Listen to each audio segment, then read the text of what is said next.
¿Se ve que cambio de diapositiva? Sí. Ya. Sí, sí. Bueno, primeramente yo soy el auxiliar Roy Nicolás, ya soy auxiliar de esta materia y de fisiología. Ya, y lo que vamos a ver hoy va a ser digestivo 1 y digestivo 2. Entonces, ¿qué comprende lo que vamos a ver hoy? Han visto ustedes que en su libro de histología el aparato digestivo lo divide en tres partes, ¿no? Está digestivo 1, digestivo 2 y digestivo 3. Y en digestivo 1 lo que se ve es histología de la cavidad bucal, ¿ya? Y se ve esófago. Ya digestivo 2 se ve estómago, intestino delgado, intestino grueso, ¿no? Y digestivo 3 lo que se ve son las glándulas anexas como el hígado y el páncreas, ¿no? Y también ahí se ve la vesícula biliar. Ya entonces, ¿cuál es el tubo digestivo? Está el esófago, ya que su principal función que tiene es la conducción del bolo alimenticio desde la boca hasta el estómago, ¿no?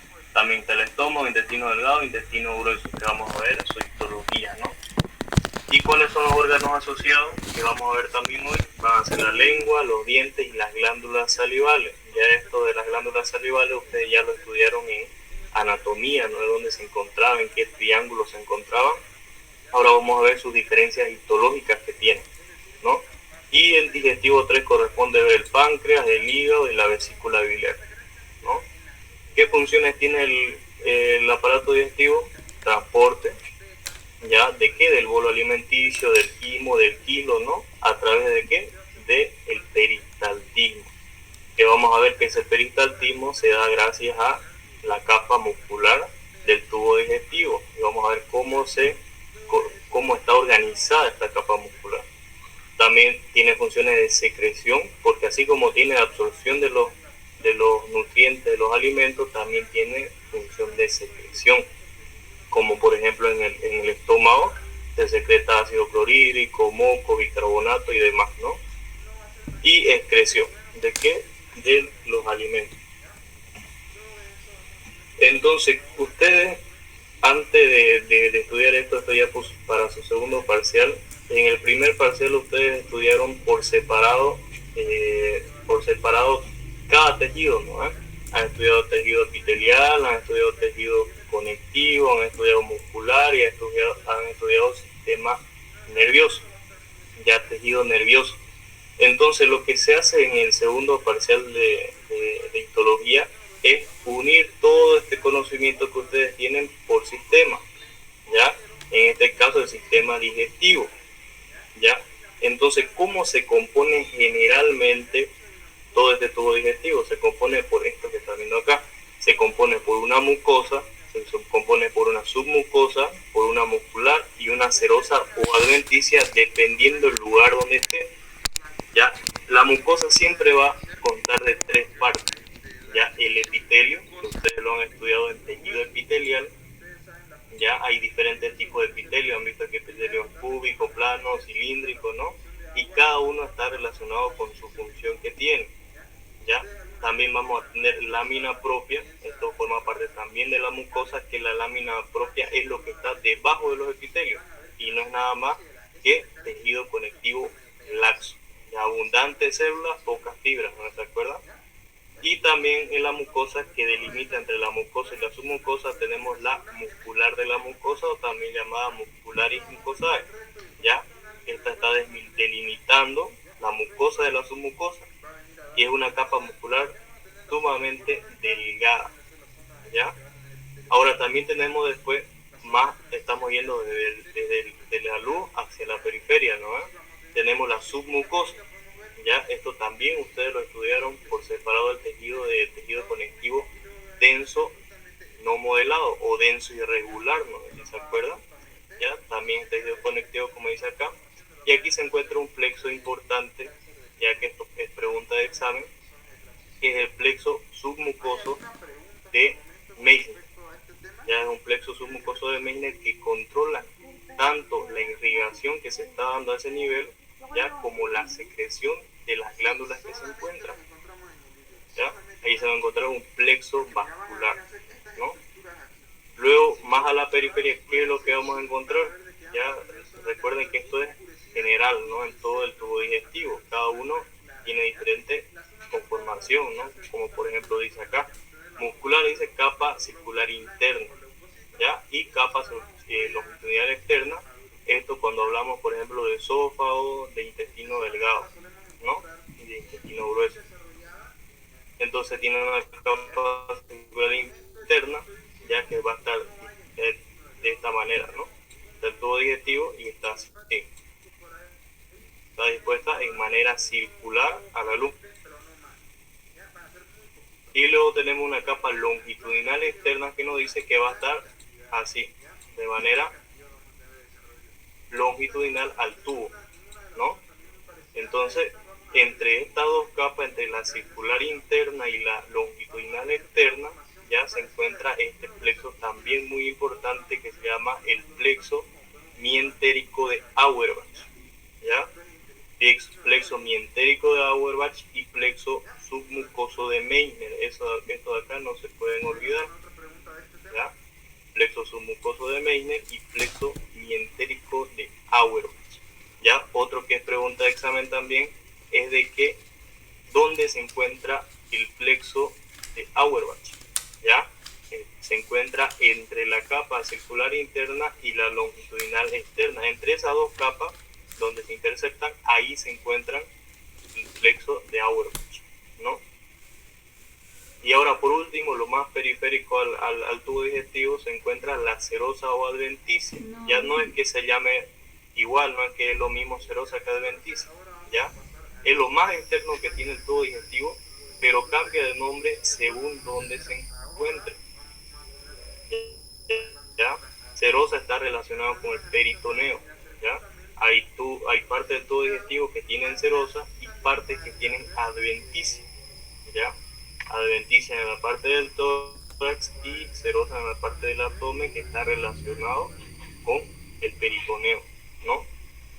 Entonces esta serosa o adventicia consta de tejido conectivo denso no modelado y mesotelio, ya que mesotelio no es nada más que epitelio plano simple, ya epitelio plano simple, ese es el mesotelio, así se le dice a este epitelio, ¿no? El mesotelio.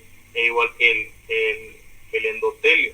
El endotelio es lo que tapiza la superficie interna de un vaso sanguíneo, ¿no? Eso es endotelio, que es igual lo mismo, es epitelio plano simple. Pero acá en el caso de la serosa adventicia se le llama mesotelio a ese epitelio plano simple.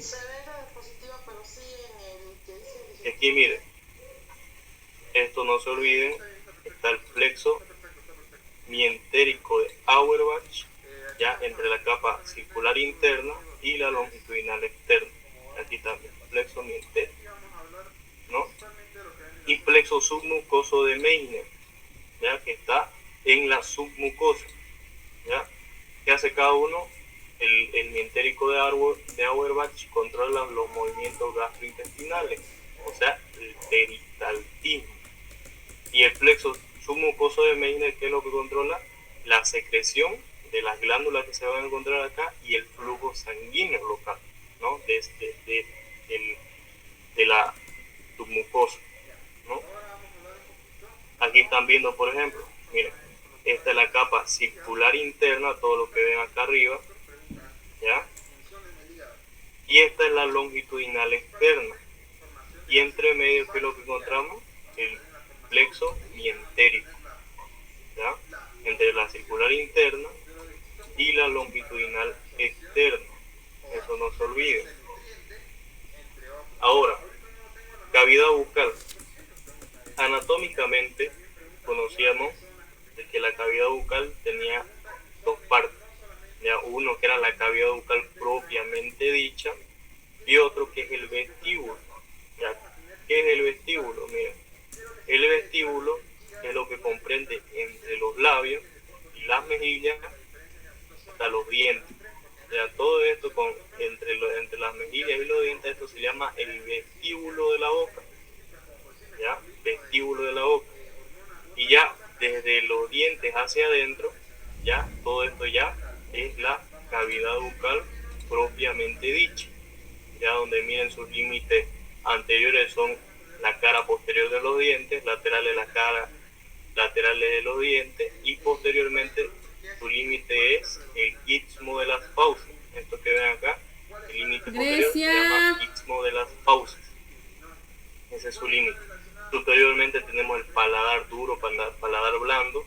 Inferiormente tenemos el suelo de la boca. Entonces, esto es la cavidad bucal propiamente dicha, ¿no? Estos son sus límites. Pero eso es anatomía. Ahora, miren acá. Esto es importante igual. En el límite posterior de la boca, como le dije, está el istmo de las fauces. Y ahí se encuentra esto de acá, ¿ya? Esto se llama el anillo perilinfático de Waldeyer. Ustedes ya estudiaron para su primer parcial el sistema linfático. Y han visto de que estas amígdalas, ya estas amígdalas que se encuentran a este nivel, no es nada más que cúmulo de nódulos linfáticos, ¿no? Entonces, ustedes tienen que saber la disposición que tiene este anillo perilinfático de Waldeyer, ¿ya? Miren, aquí tenemos la amígdala faríngea, ya está acá, amígdala faríngea. Tenemos las amígdalas tubáricas que están en el par, son dos. Tenemos las amígdalas palatinas, ¿ya? Y tenemos la amígdala lingual, ¿ya? Entonces las amígdalas palatinas ya son las que se ven cuando abre la boca. Miren, cuando una persona abre la boca se ven ahí las amígdalas, son las que están acá, ¿ya? Es la que ustedes tuvieron anatomía, que se encontraba entre el músculo palato-gloso y el músculo palato-faríngeo. Entre medio de esos dos músculos se encuentra la amígdala palatina, ¿ya? Y ahora miren, estas son las glándulas salivales mayores que hay en la cavidad bucal. Tenemos tres grupos, ¿ya? Tenemos la glándula parótida, tenemos la submaxilar y la sublingual. También existen glándulas salivales menores, ya, pero son microscópicas nomás, no se puede apreciar. Aquí ven la parótida, el conducto de Stenson o de Stensen, que lo han estudiado en anatomía también, ¿no? Que en pregunta de anatomía era qué músculo perforaba, ¿no? El músculo bucceador. Y aquí está la submandibular, que se encontraba en el triángulo submandibular, ¿no? Y la sublingual, ya que está en el triángulo submentoniano, ¿no? Ahora, en cuanto a su histología de la cavidad bucal, tenemos tres tipos de mucosa. Ya esto en la cavidad bucal. Tenemos la mucosa masticatoria, tenemos la mucosa de revestimiento y la mucosa especializada. Ya, algo que tienen que saber, y en pregunta de examen, es dónde se encuentra cada mucosa. Ya tenemos la mucosa masticatoria, ¿dónde la vamos a encontrar? En las encías y en el paladar duro, ya que son los 2/3 anteriores de el borde, el techo de la boca, ¿ya? Tenemos la mucosa de revestimiento, que son los labios, las mejillas, la superficie de mucosa alveolar, piso de la boca, superficie ventral de la lengua. O sea, esta es la superficie, la que están viendo acá, esta es la superficie dorsal de la lengua. Y lo que está por debajo es la superficie ventral de la lengua, ¿ya? Y esa es la que tiene mucosa de revestimiento. Ya, esta que están viendo tiene mucosa especializada, que vamos a ver por qué es especializada. Y tenemos en el paladar blando igual, ¿ya? Es donde corresponde al hueso palatino, ¿no? Está el paladar duro, que es lo que corresponde al hueso maxilar, ¿no? Y el paladar blando, que es el del hueso palatino. Y la mucosa especializada, ¿dónde se encuentra? En la superficie dorsal de la lengua. Todo esto de acá es mucosa especializada. ¿Por qué especializada? Porque a través de esta mucosa vamos a poder percibir los sabores, ¿no? Por eso es especializada. Entonces, ¿qué características a grandes rasgos tiene la histología de estas tres mucosas? Es que la mucosa masticatoria tiene un epitelio plano estratificado paracornificado, ¿ya? O paraqueratinizado, que ahorita vamos a ver una imagen de eso. Y la mucosa de revestimiento, ya que es pregunta de examen, que solamente tiene 3 estratos. Tiene un estrato superficial, tiene un estrato espinoso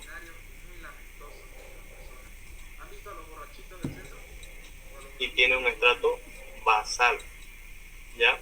Solamente estos 3 estratos tienen la mucosa de revestimiento. Eso es pregunta de examen, ¿ya? Y acá la mucosa masticatoria es igual la misma disposición que de la piel, excepto que la mucosa masticatoria no tiene estrato lúcido. Si se acuerdan, han visto ustedes en sistema tegumentario que la piel tiene estratos, ¿no? El estrato córneo, luego está el estrato lúcido, ya luego está el estrato granuloso, espinoso y basal, ¿no? Bueno, aquí tiene todos los estratos excepto el estrato lúcido. Y también de que el estrato córneo ya es paracornificado o paraqueratinizado, ¿se acuerdan? Por ejemplo, la piel era epitelio plano estratificado queratinizado, ¿ya? Queratinizado, ¿por qué? Porque poseía queratina, ¿no? En su superficie. ¿Qué es eso? Proteína, ¿no? Aquí en el caso del paladar es lo mismo, solamente que la diferencia es que esas células muertas que hay siempre en la superficie, en este caso no perdieron su núcleo. Aquí lo vamos a ver, miren. Este es un corte histológico de el paladar, ya digo, de mucosa masticatoria, ¿ya? Aquí están viendo. Este es el estrato paracornificado, es el epitelio. Miren, la diferencia con la piel, por ejemplo, que era epitelio plano estratificado queratinizado, acá es paraqueratinizado o paracornificado, que es lo mismo, y la diferencia es que las células de su superficie no perdieron el núcleo. Miren, aquí está con núcleo, aquí está con núcleo, todos estos son núcleos, ¿no? Esa es la diferencia. Ahora, esa es la mucosa masticatoria, y aquí también faltan los dientes que forman parte de la mucosa masticatoria, a la mucosa de revestimiento y la mucosa especializada, ¿no? Ahora vamos a pasar a ver la mucosa especializada, ¿ya? Aquí está la mucosa especializada. Le dije que era la superficie dorsal de la lengua. ¿Están viendo? ¿Y qué es lo que tiene esta superficie dorsal de la lengua? ¿Por qué es especializada? Porque contiene corpúsculo gustativo, ¿ya? Tenemos estos tipos de corpúsculo gustativo. Tenemos corpúsculo gustativo filiforme, ¿ya? Y tenemos, estos no son corpúsculos gustativos, son corpúsculos. Corpúsculo filiforme, corpúsculo gustativo foliado, ¿ya? O papilas foliadas también se llama. También se llama papila fungiforme y papila caliciforme, ¿ya? Filiforme, foliada, fungiforme y caliciforme. Cada una tiene su especialidad, ¿ya? Aquí miren que lo que dice acá, no tienen corpúsculo gustativo, ¿ya? Eso es pregunta de examen. Las papilas filiformes son las más abundantes y no poseen corpúsculo gustativo. Tienen función netamente mecánica, ¿ya? Las papilas foliadas, que se encuentran en los bordes laterales de la lengua, que es pregunta de examen. Las papilas fungiformes, que también se encuentran aquí en la parte dorsal de la lengua, y son todos esos puntitos que ustedes ven a simple vista de puntos rojos. Hay una imagen más adelante, ¿ya? Estas son las fungiformes, y las caliciformes, que solamente son de número de 8 a 12, que son estas que están viendo acá, que conforman la B lingual, ¿no? Que separa los 2 tercios anteriores de la lengua con el tercio posterior. Estas son las papilas caliciformes, son las más grandes y menos numerosas que hay, ¿ya? Pregunta de examen. La superficie dorsal de la lengua está cubierta de papilas. ¿Y cuáles son las papilas? Filiforme, foliada, fungiforme y caliciforme, que son estas de acá. Aquí están viendo mejor, miren. Estas son las filiformes, ¿ya? ¿Qué características tiene? que son las más abundantes, y tienen abundante queratina, ¿ya? Son papilas queratinizadas. El epitelio es queratinizado, todo lo que están viendo acá es queratina, ¿ya? Esta papila filiforme, como les dije, tiene función netamente mecánica, ¿ya? No hay corpúsculo gustativo a este nivel. Y aquí miren, las foliadas que están en los bordes laterales de la lengua tienen corpúsculo gustativo. ¿Cuáles son los corpúsculos gustativos? Aquí no hay lupa, ¿ya? Son estos de acá. Todos los que ven de color más clarito acá, en los bordes laterales de estas papilas. Esto es una papila separada. Esto es una papila separada, ¿no? Y en los bordes laterales, miren lo que hay acá. Esos son los corpúsculos gustativos, estos que están viendo acá. Corpúsculos gustativos. Todos esos son corpúsculos gustativos, ¿ya? Aquí están viendo las papilas fungiformes. ¿Ya? ¿Por qué se llaman fungiformes? Porque tienen forma de hongo, ¿no? Y también posee corpúsculo gustativo. Aquí las flechas lo están señalando. ¿Dónde lo poseen los corpúsculos gustativos? En su superficie apical. Ustedes saben que cuando hablamos de apical en histología nos referimos a lo más superficial, ¿no?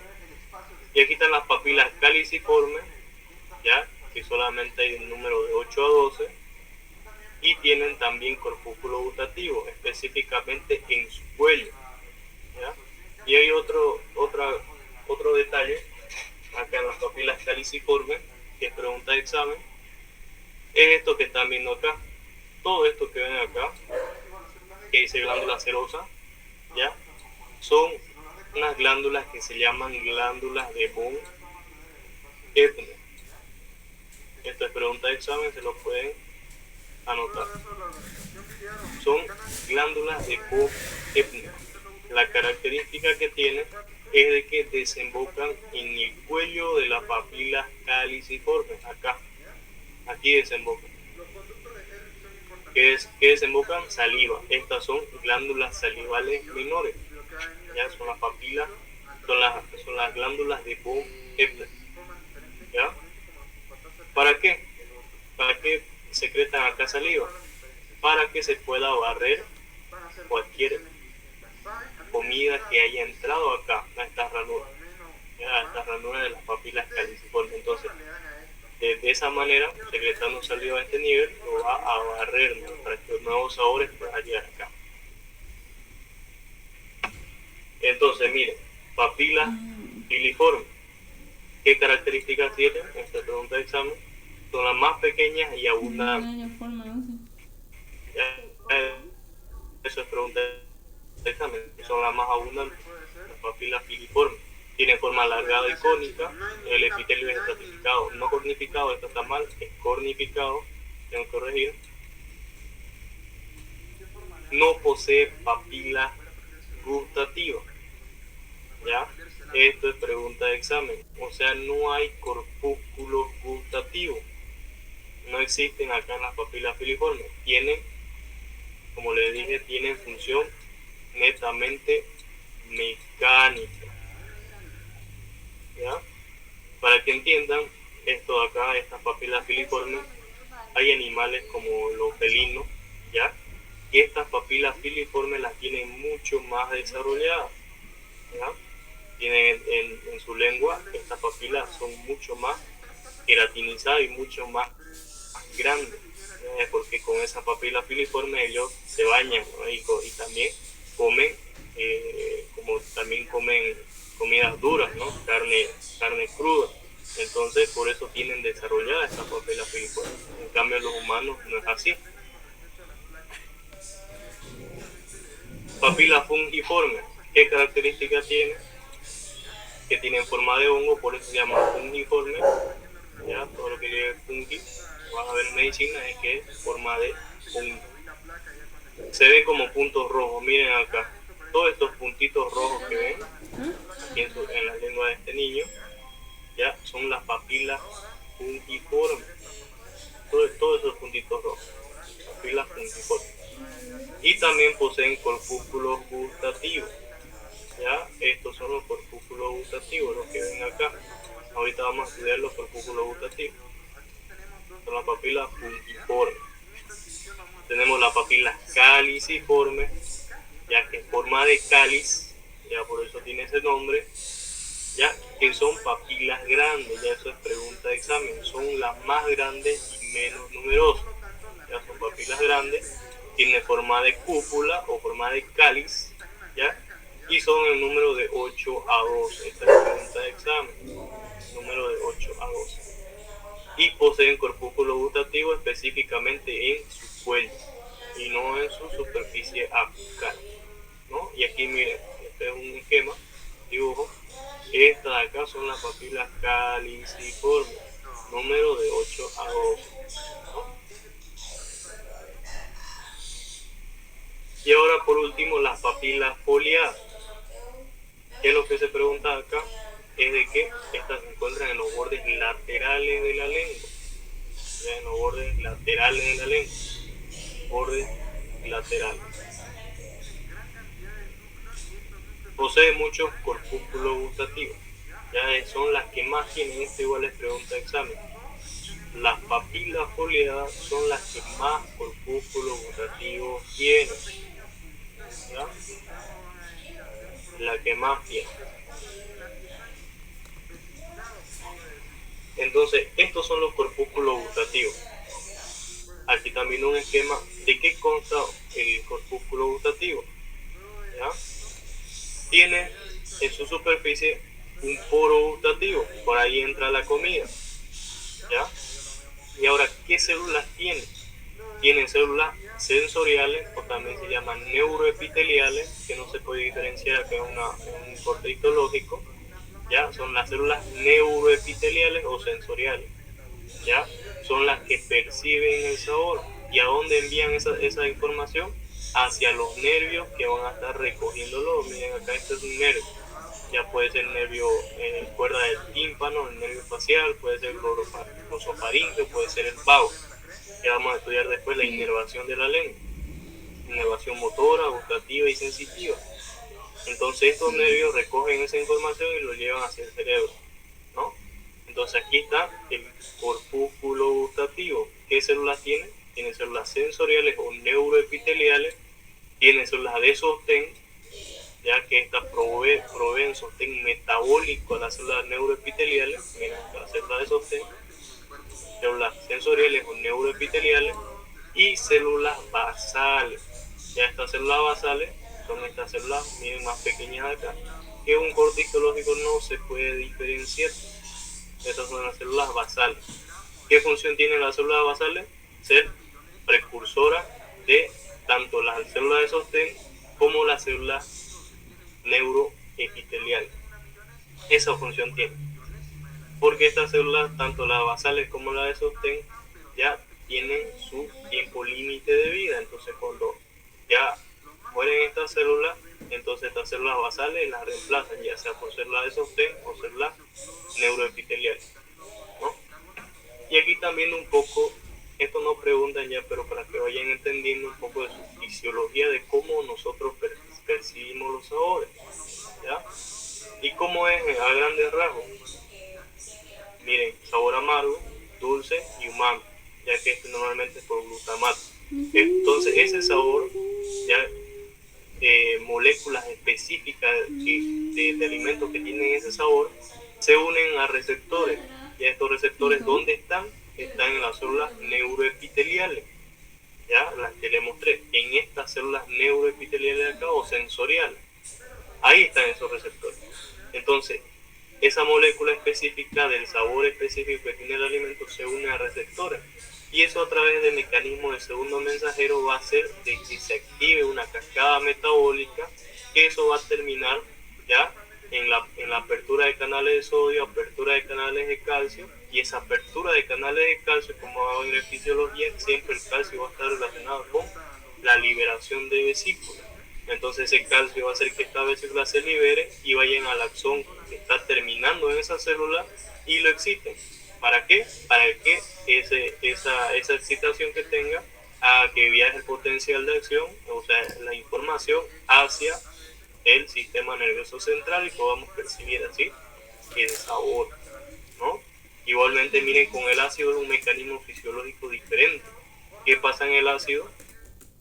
Bueno, como ustedes saben, el ácido ya son sustancias que tienen un pH bajo, ¿ya? O sea, células que tienen, sustancias que tienen abundantes protones, o sea, hidrogeniones, como ven acá. Entonces esos entran por canales de hidrogeniones, y eso va a hacer que también la célula se despolarice, y eso va a que entre calcio, y el calcio lo mismo va a hacer, va a liberar vesículas que van a estar excitando el axón terminal. Y ahora miren con el salado es por el sodio, porque como sabemos, la sal que comemos, la sal de mesa, ¿qué es? Es cloruro de sodio, ¿ya? Entonces el sodio que pertenece a este cloruro de sodio va a estar entrando a la célula neuroepitelial, y eso va a terminar haciendo que se abran canales de calcio, se despolarice la célula, y ese calcio vaya y estimule a esta vesícula para que también se libere y hagan de que se genere un potencial de acción que lleve esa información de que estamos comiendo algo salado. Aquí los protones o hidrogeniones, también se le dice, van a hacer de que percibamos que un sabor ácido, ¿ya? Lo mismo con el amargo y el dulce y el umami, ¿no? El umami es un sabor que está dado por glutamato, se une y lo mismo pasa. Entonces es un sistema de segundo mensajero que lo van a entender cuando vean fisiología. Entonces, ¿qué sabores podemos percibir en la lengua, en esta mucosa especializada que hemos dicho? Tenemos estos 5 tipos de sabores. Sabor umami, ya también se le dice sabor, es el sabor sabroso, de ahí viene la palabra. Sabor agrio, ya que ¿cómo estaba el sabor agrio? Por los protones, por los hidrogeniones, ¿no? Como el limón, por ejemplo, tiene como tiene muchos hidrogeniones, entonces va a hacer que percibamos ese sabor. También tenemos el sabor dulce, sabor amargo y sabor salado. Entonces, cada sabor tiene su zona especializada en la lengua. No quiere decir, por ejemplo, eso tienen que entender, no quiere decir que solamente acá nosotros percibamos el sabor dulce, no quiere decir que solamente acá nosotros percibamos el sabor amargo, o acá solamente el sabor ácido, no es así. Ya en toda la lengua sentimos todos los sabores, solamente de que en estas zonas que se muestran acá se agudiza más el sabor, ¿ya? Tenemos dulce, tenemos el salado, tenemos el ácido o agrio, tenemos el amargo, y en el medio tenemos el umami, ¿no? Entonces, ¿cómo percibimos esos sabores? ¿Cómo es que viaja desde la lengua hasta el cerebro para hacerse consciente, ¿no? ¿Cómo lo hace? A través de nervios.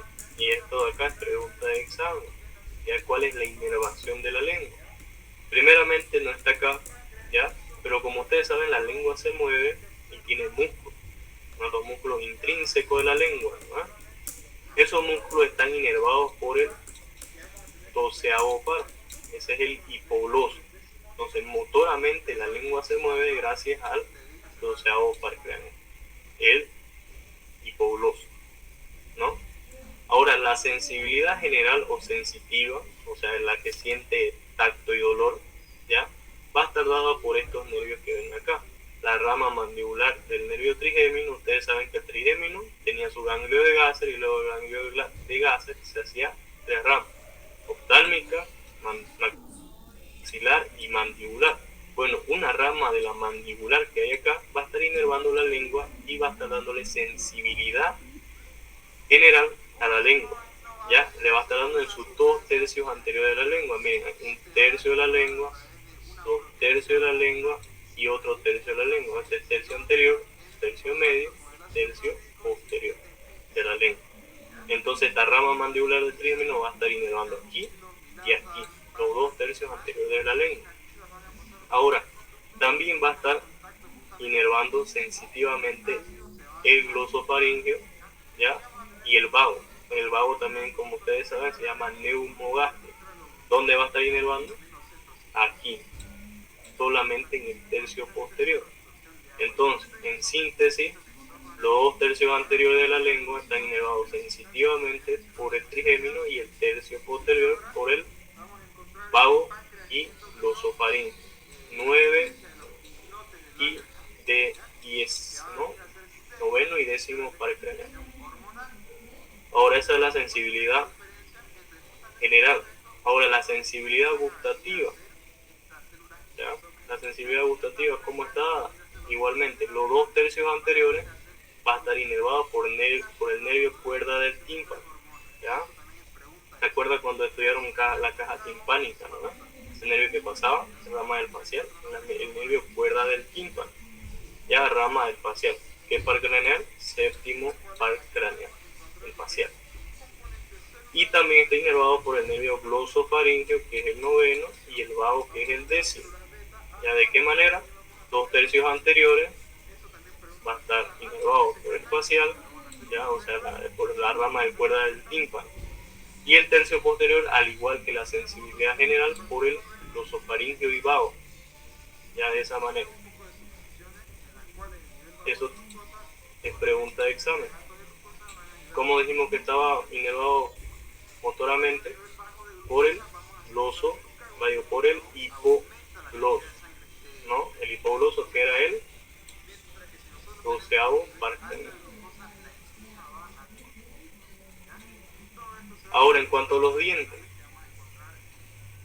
en un adulto ya tenemos 32 dientes definitivos, ¿ya? Y en un niño tenemos 20 dientes, esos son los dientes de leche, ¿ya? Entonces, ¿qué características tienen los dientes? Tienen consistencia dura, ya eso vamos a ver, que los dientes están formados de cristales de hidroxiapatita de calcio, fosfato de calcio y demás, lo que le va a dar esa dureza. Un blanquecino están implantados en los maxilares, o sea, en los alveolos maxilares, ¿ya? O los alveolos dentarios, no sé, ustedes no han estudiado anatomía. Y tenemos 4 clases de dientes, ya esto también lo estudiaron en anatomía. Tenemos dientes incisivos, ya tenemos incisivos mediales, incisivos laterales, ¿no? Tenemos caninos, tenemos premolares y molares, ¿ya? Entonces incisivos, 2 mediales, son estos de acá, y 2 incisivos laterales. Tenemos 2 caninos, ya uno a cada lado. Tenemos premolares, el número de 2, ya, premolares el número de 2 o de 3, ¿no? Y los molares, que son 2, la primera y segunda molar, ¿ya? Entonces esos son los huesos, los dientes, incisivos, caninos, premolares y molares, ¿ya? Y en cuanto al niño, están viendo acá de que tiene incisivos mediales, incisivos laterales, tiene caninos y solamente tiene primer y segundo molar, ¿ya? Entonces, ¿qué capas tiene histológicamente los dientes? Esta es pregunta de examen, ¿ya? De superficial a profundo, el diente tiene la primera capa, que es el esmalte, ya es todo lo blanco que ven ustedes, que está formado por esta célula de acá. Esta es la pregunta de examen, ¿ya? ¿Por qué está formado el esmalte dentario? Por los ameloblastos. Estos son células que han formado el esmalte de los dientes, ¿ya? La dentina, ya que esto está más adentro del diente, ¿ya? Que está formado por los odontoblastos, ¿ya? Y el cemento, que están formados por los cementoblastos, que se encuentran en la membrana periodontal, ¿ya? Cementoblastos. También después se vuelven cementocitos, ¿no? Entonces aquí están viendo, cemento, de acá, en toda la superficie, y estos de acá, que son los ligamentos periodontales, ya que son los ligamentos que fijan al diente a la cavidad alveolar, ya los ligamentos periodontales. Y aquí está el hueso alveolar, que en este caso este hueso alveolar puede ser el maxilar, o sea, parte del maxilar, o del hueso, o de la mandíbula, ¿no? Entonces aquí están viendo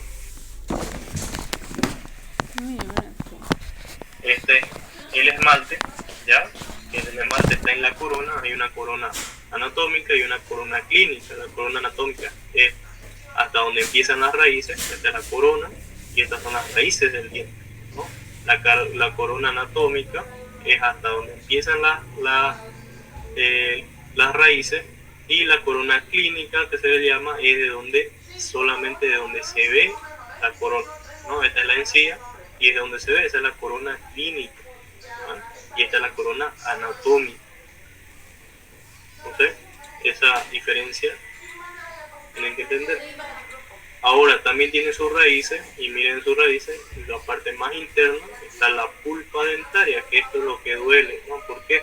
Porque aquí están entrando vasos y están entrando nervios, ya, entrando nervios, rama de del epidemio, la rama mandibular, ¿no?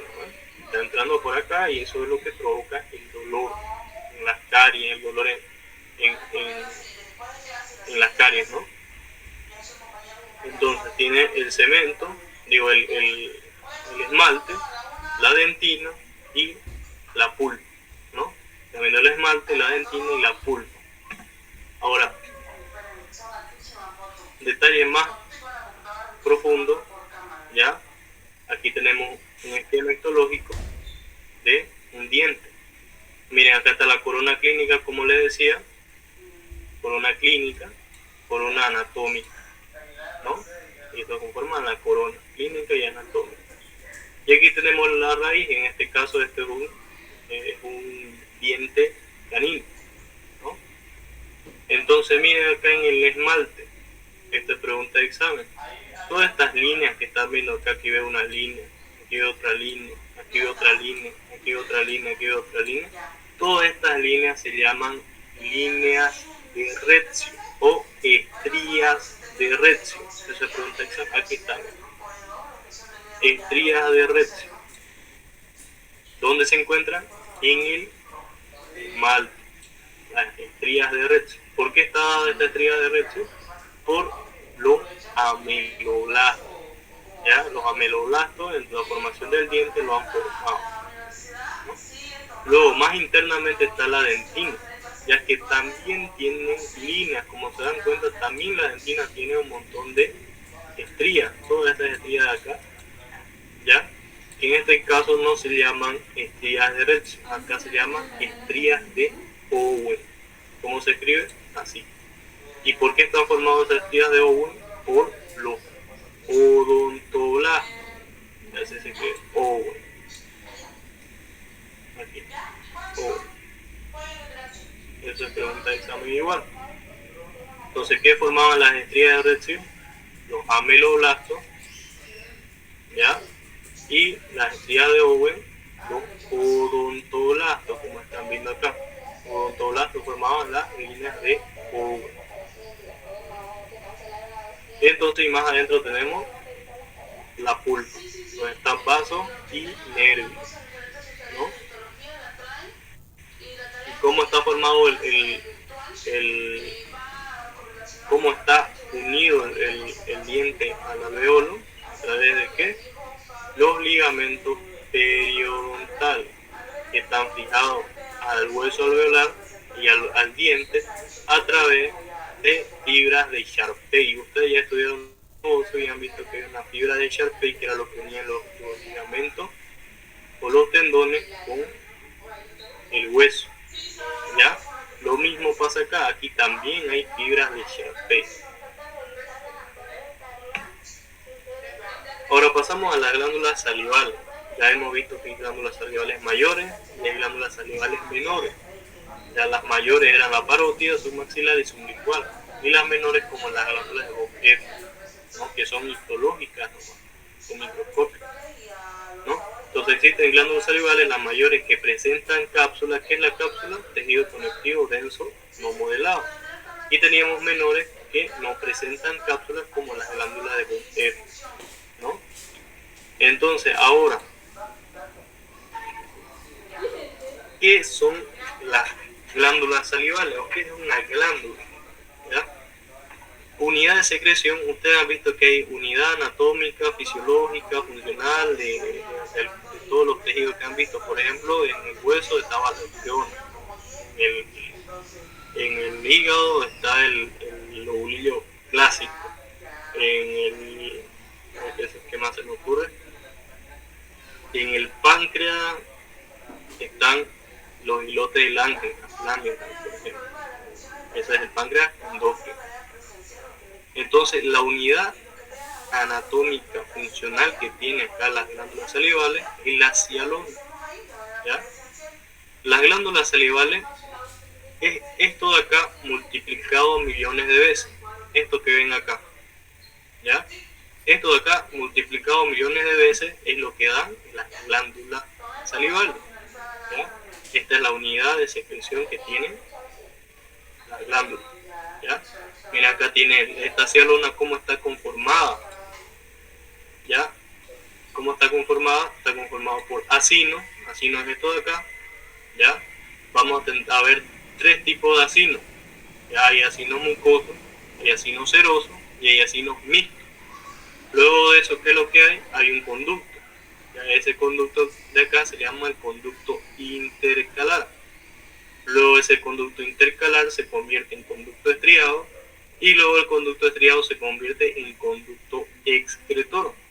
Ya histológicamente el conducto intercalar está conformado por células cúbicas simples, el epitelio cúbico simple. Luego el conducto estriado es epitelio cilíndrico estratificado o cilíndrico simple, ya dependiendo de la zona. Y por último está el conducto excretor, que es epitelio cúbico estratificado, que termina convirtiéndose en plano estratificado cuando llega a la cavidad bucal. ¿Ya? Ahora eso quiero que entiendan. ¿Qué son las glándulas? Son estas células multiplicadas millones de veces. ¿Ya? Ahora, como hemos visto, hay tres glándulas mayores.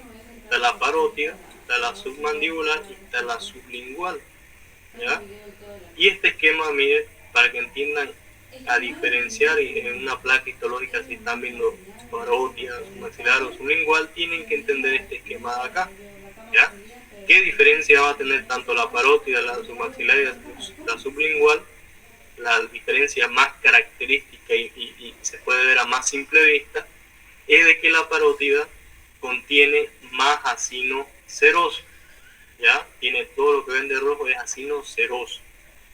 La submandibular tiene mayor acino seroso, pero también tiene acino mucoso, que es lo que están viendo de amarillo, casi en una proporción 60-40 más o menos. Y la sublingual, miren la diferencia, posee más acino mucoso, ¿ya? Y menos acino seroso. Están viendo esa diferencia. Y así ustedes cuando ven una placa histológica, ¿ya? Para diferenciar en qué están viendo, si es parótida, submaxilar o sublingual, ustedes tienen que ver la proporción que hay entre acino seroso y acino mucoso. Si ven la proporción se van a dar cuenta de dónde están, ¿no? ¿Cómo está formado? Dice la glándula salivales por adenómero o acino, ¿ya? Este es el acino o también se llama adenómero, ya es donde se crea la saliva y aquí es donde se está transportando la saliva, ¿ya? Tenemos conducto intercalar y el conducto excretor, ¿no? Y falta el estriado que está entre medio de los dos, ¿ya? Ahora, ¿qué característica tiene acá? Miren, los acinos serosos tienen, creo que no hay, ya, aquí les explico. Los acinos serosos, ya dentro de la célula, supongo que es una célula de acino seroso, este es su núcleo, ya, tienen acá gránulos decimógenos, se llama, adentro. Gránulos acá, que son vesículas, ya, que son gránulos, dicen, decimógenos. Esos gránulos decimógenos se liberan y ese es la saliva serosa. Ya es una saliva más proteínica, menos viscosa que el mucoso, ¿ya? Y en cambio las células que forman los acinos mucosos, ya este es su núcleo, tienen también gránulos adentro de las células, pero estos gránulos ya no son decimógenos, ya son gránulos de mucinógenos, ya no son decimógenos, son mucinógenos, ¿ya? Que también se liberan, ¿ya? Esa es la diferencia. En cambio, estos gránulos de mucinógenos que liberan mucina, que ese es el moco, ya es igual saliva, ¿ya? Tiene mayor característica de hidrato de carbono, ya tiene hidrato de carbono. estos gránulos de mucinógeno, ¿ya? Y ahora, ¿cuáles son las mixtas? Ya no es que existan acá células que tienen la misma cantidad de gránulos de simógeno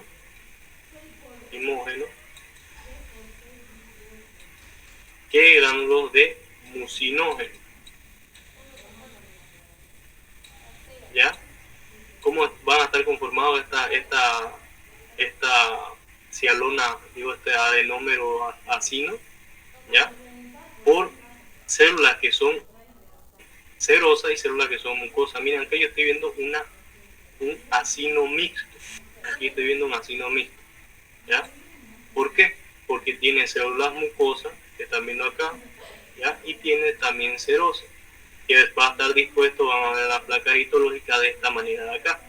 Pero, miren, cuando está en una persona viva, o sea, in vivo, ya son así, están intercaladas, mucoso, ceroso, pero cuando ya lo vuelven una placa histológica con fijación convencional, se ve así, y a eso se le dice semiluna, ya se le llama semiluna por su forma que tiene, semiluna cerosa,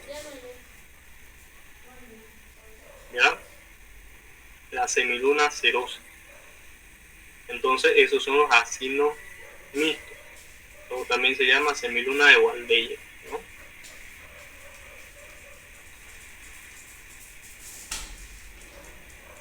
Y miren, cuando es una placa histológica con congelación rápida, miren, así se mantiene, ¿no? Pero una fijación convencional, las que tenemos en laboratorio, se ven así.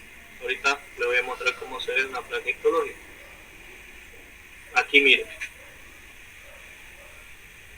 este de acá,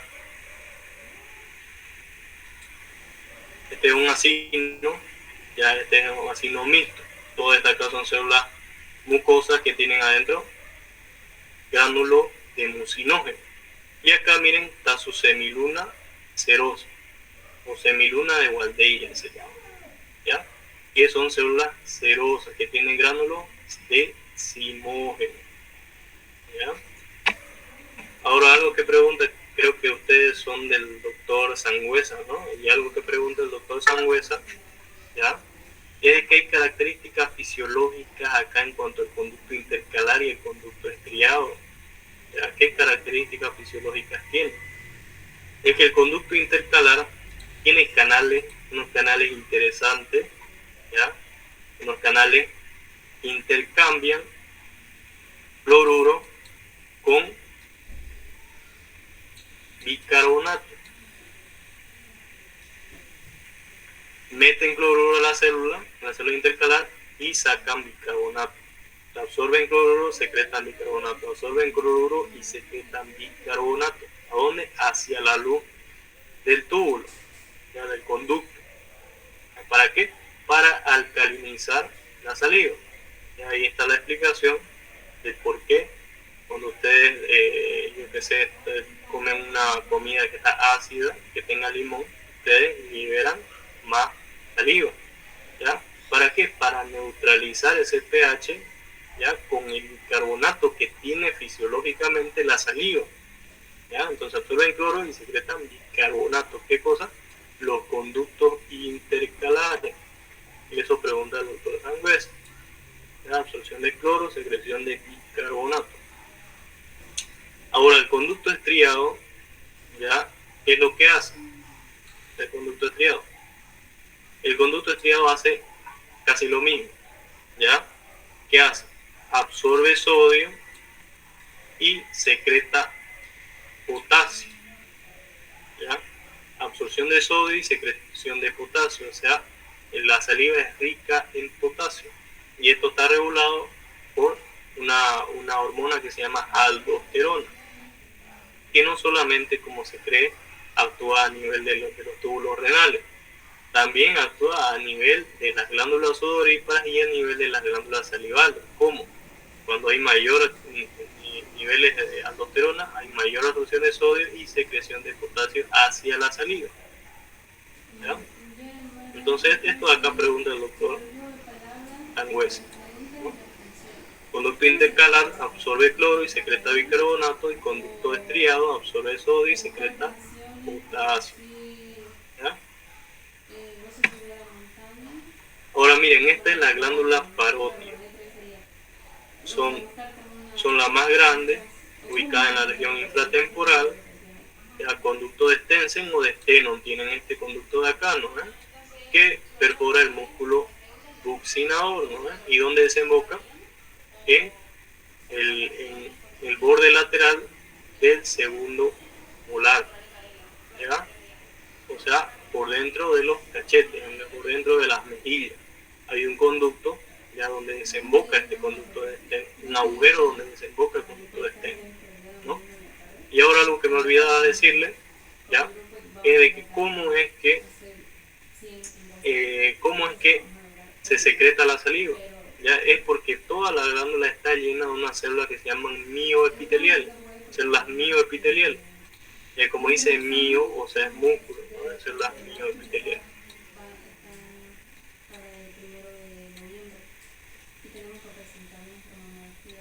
Y estas células mioepiteliales ya están inervadas por el sistema nervioso autónomo.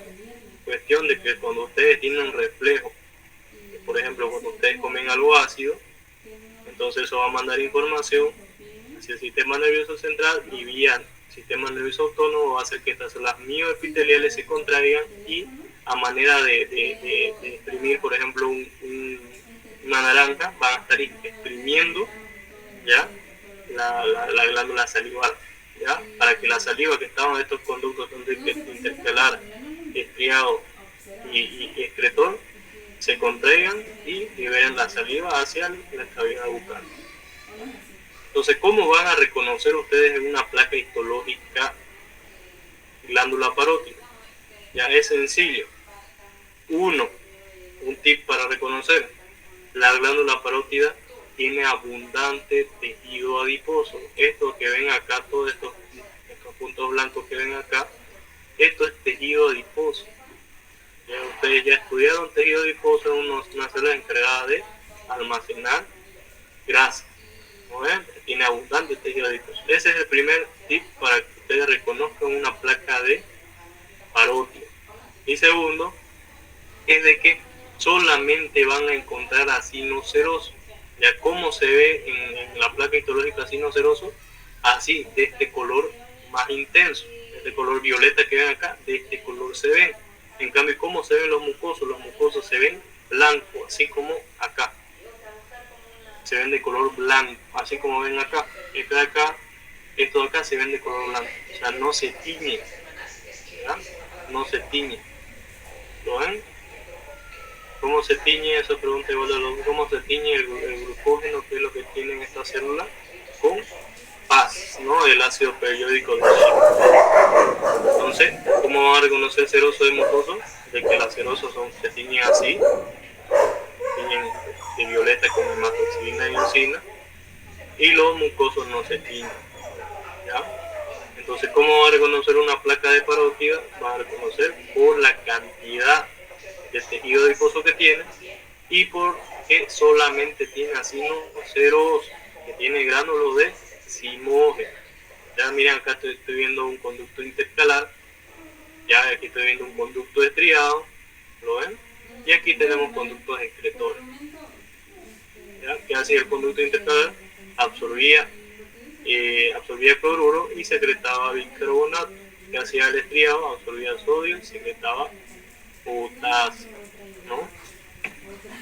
Y también poseen acinos completamente serosos. Existe la presencia de adipocitos, o sea, células adiposas como la que veo acá, como la que veo acá y veo acá, ¿ya? Puede llegar a confundirse con el páncreas, dice, ¿ya? Pueden ustedes confundir páncreas con parótida. Ya van a ver en digestivo 3 cómo es la histología del páncreas. Ahora, las glándulas submandibulares, ¿ya? ¿Cómo la van a diferenciar? La van a diferenciar porque acá hay casi una proporción 60-40 acino seroso y acino mucoso. Miren, acá yo veo un montón de acino seroso, aquí veo un montón de acino mucoso. Aquí veo seroso, a ver dónde más veo mucoso, no veo por acá. Miren acá mucoso, acá seroso, seroso, ¿ya? Y miren acá, este es un acino mixto. Está la semiluna de Waldeyer o semiluna serosa y está el acino mucoso, que tiene gránulos de mucinógeno, ¿no? Así lo van a reconocer. Está en el triángulo submandibular, dice, eso es anatomía. Y ahora el conducto de excreción de la glándula submaxilar o submandibular, ¿ya? Es a través del conducto de Wharton, donde desemboca en la base de la cavidad bucal propiamente dicha. ¿Ya? Ustedes si levantan la lengua, se ven al espejo y ven abajo de su lengua, van a ver que hay dos huequitos, le vamos a decir así, dos agujeros, al lado del frenillo, al lado del frenillo de la lengua, ¿no? Esos son los conductos de Wharton. Poseen acinos serosos predominantemente, ya, pero también poseen acinos mucosos y acinos mixtos, como el que estamos viendo acá. Poseen acinos predominantemente serosos, existe la presencia de acinos mucosos y mixtos, como dicen, ¿no? Aquí también. Y no mixto. Entonces esta es la submandibular. ¿Cómo lo van a reconocer? Por la disposición entre acinos serosos y mucosos que ustedes van a encontrar. ¿Ya? Ahora la última, glándula sublingual. Ya son las más pequeñas, ya son numerosas, formado por acinos mucosos y semiluna serosa. Y aquí tiene bastante y es la que tiene más acinos mucosos. Miren acá, acino mucoso, aquí acino mucoso, aquí también, aquí también, aquí también. Todo lo que están viendo de blanco que no se tiene son mucosos. Tiene gránulo de qué? De mucinógeno, ¿verdad? Entonces, aquí están los acinos mucosos. Y también hay mixtos, como el que están viendo acá. El acino mucoso y la semiluna de Waldeyer o semiluna serosa, ¿no? Entonces así van a reconocer la glándula sublingual. Poseen acinos predominantemente mucosos, ¿ya? Y existe la presencia de acinos mixtos. Miren, entonces aquí está la glándula sublingual, ¿ya? Sublingual. Así lo van a ver ustedes. Entonces, ¿cómo van a reconocer, cómo van a diferenciar entre cada uno? Por la disposición de acinos que tengan. Parótida seroso, submandibular, mixto y predominantemente seroso, y sublingual predominantemente mucoso, ¿verdad?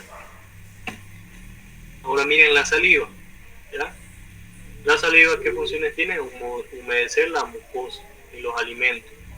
Se dice que aproximadamente 1200 ml producimos de saliva al día, ¿no? Amortiguación, ya, o sea, con lo que le decía, con el bicarbonato, ¿no? De cualquier sustancia ácida que vamos a ingerir, eso lo va a neutralizar el bicarbonato que tiene la saliva, ¿no? Digerir carbohidratos, ¿por qué? Porque en la saliva tenemos la amilasa lingual, ¿ya? Que desdobla el almidón, ¿no? Por eso se dice que la digestión de los hidratos de carbono comienza en la boca, ¿ya? Controla la microbiota, ¿ya? ¿Por qué? Porque miren, tiene IgA, ya que es inmunoglobulina A, ¿ya? Y tiene compuestos que eliminan bacterias, ¿ya? Y solamente conservan la microbiota normal, ¿ya? Algo que pueden ir sabiendo desde ya y lo van a ver al año en microbiología, ¿ya?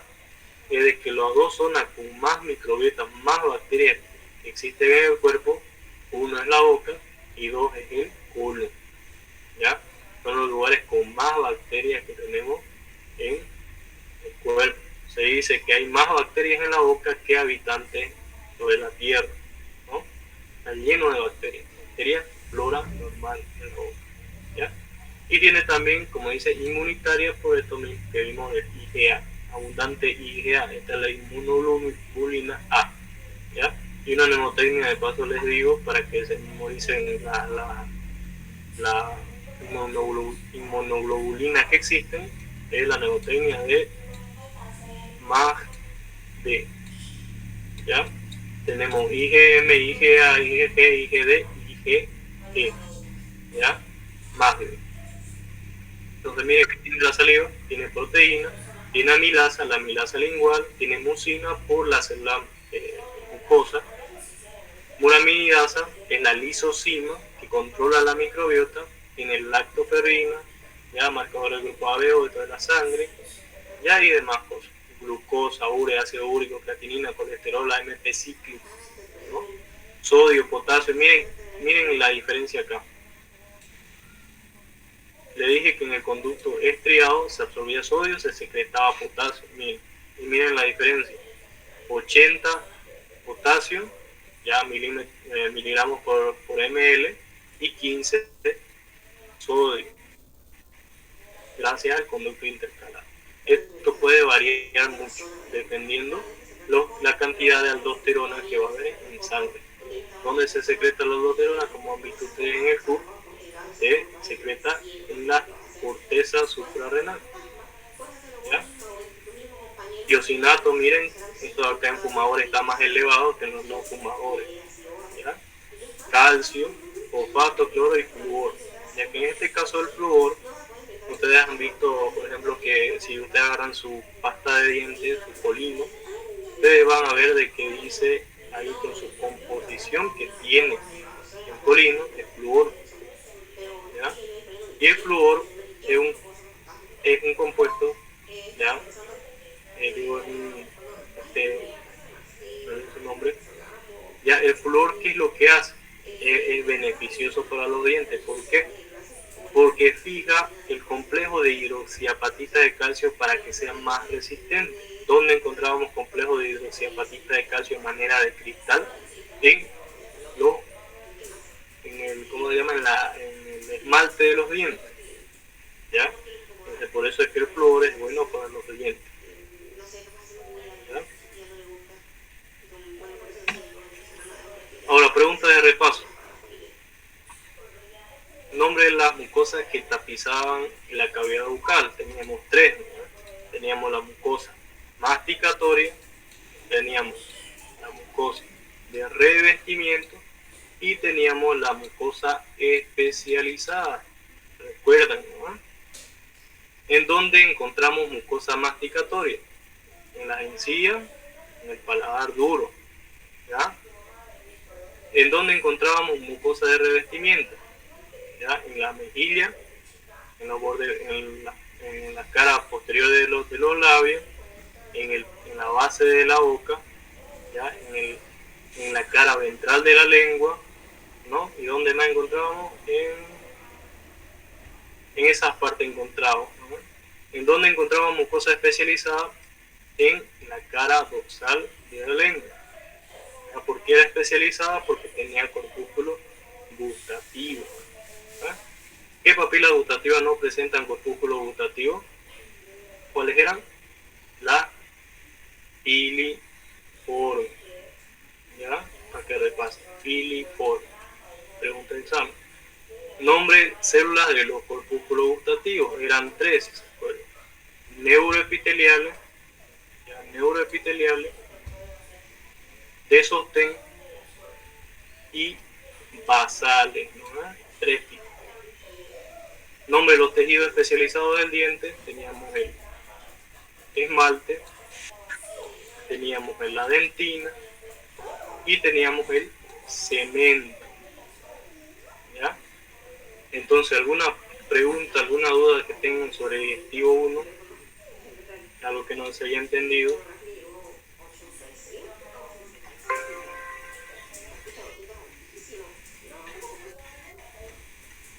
¿Alguna dudita? Disculpe auxiliar, no mencionó sobre el proceso de Tons que lo menciona en los dientes. ¿Es preguntado por Sangüesa? ¿Qué dice? Sobre el concepto del proceso de Tons que menciona en el tema de los dientes, ¿es preguntado por Sangüesa? ¿Cuál era ese proceso? En la página 578 del ROS lo menciona. ¿De qué trata más o menos, a ver, para hacer memoria? Solo dice que es secretado por los ameroblastos, pero recuerdo que una vez otro auxiliar de histología con Sangüesa me dijo que lo pregunta el doctor Sangüesa. proceso de tono, eso se da a nivel ¿cómo se llama? De la dentina. Creo. Proceso de Toms, la verdad que no recuerdo. No es un proceso donde se formaban las líneas de Recio, del esmalte. O sea, la bajada que tienen los ameloblastos hasta que llegan a su posición final. Algo así, ¿no era? Menciona a los ameloblastos, ¿sí? Creo que es el proceso, igualmente esto pasa en la dentina, de que los ameloblastos originalmente están entre el esmalte y la dentina. Y conforme van bajando, terminan acá tapizando la pulpa, ¿no? Y en ese proceso dejan las líneas de Owen, ¿no? Que anteriormente tiene otro nombrecito, pero terminan llamándose líneas de Owen o estrías de Owen, ¿no? Creo que algo así decía de ese proceso. No sé, la verdad no he visto que pregunte el doctor Sangüesa en sus exámenes eso. Bueno, gracias. ¿Alguna otra dudita que tenga?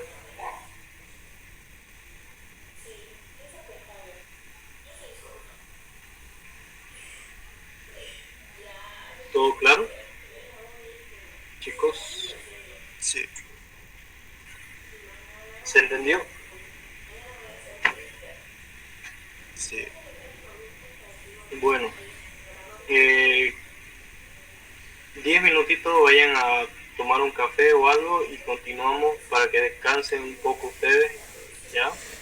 Y continuamos con digestivo 2, ya que es más bonito todavía este tema, ¿ya? En 10 minutitos seguimos.